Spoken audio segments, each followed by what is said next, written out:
Африка не е монолит.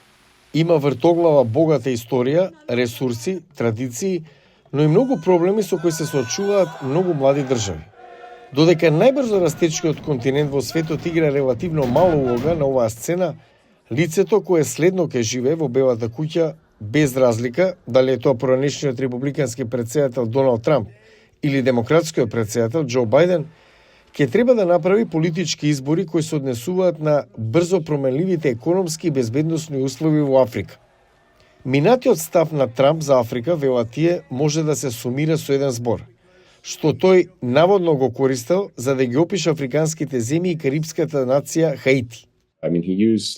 Мислам, тој го користеше овој израз за да се осврне на голем број земји во Африка и тогаш тој водеше стратегија и политика која навистина беше фокусирана на обидот да се разгледаат горливите прашања во Африка, безбедносните прашања, тешките прашања, но навистина немаше поголема стратегија. Бајден го истакна партнерството потикнато од вредности на континентот, но голем дел од тоа беше засенето од притисокот на неговата администрација против руското влијание во Африка и поддршката на САД на Израел. Мислам дека африканците исто така ги гледаат подалеку од нашите политики во Африка, гледајќи ја војната на Блискиот Исток, војната во Газа и поддршката на САД за Израел.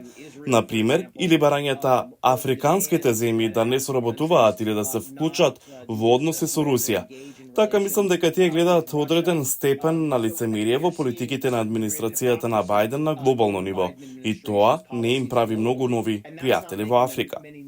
Ова е нешто што Јужна Африка го истакна, обвинувајќи го Израел за кршење на Конвенцијата за геноцид на Обединетите нации со историски случај во невисокиот суд на Обединетите нации. Администрацијата на Бајден на прашањето на гласот на Америка во јануари го отфрли случајот како неоснован.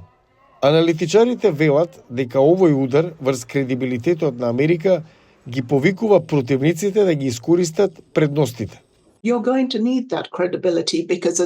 ви треба тој кредибилитет, бидејќи во еден момент некој ќе каже или друга велесила ќе се вклучи и ќе каже: ние искрено не се грижиме за човековите права во ниту еден дел од светот и затоа барем тоа не прави подобри.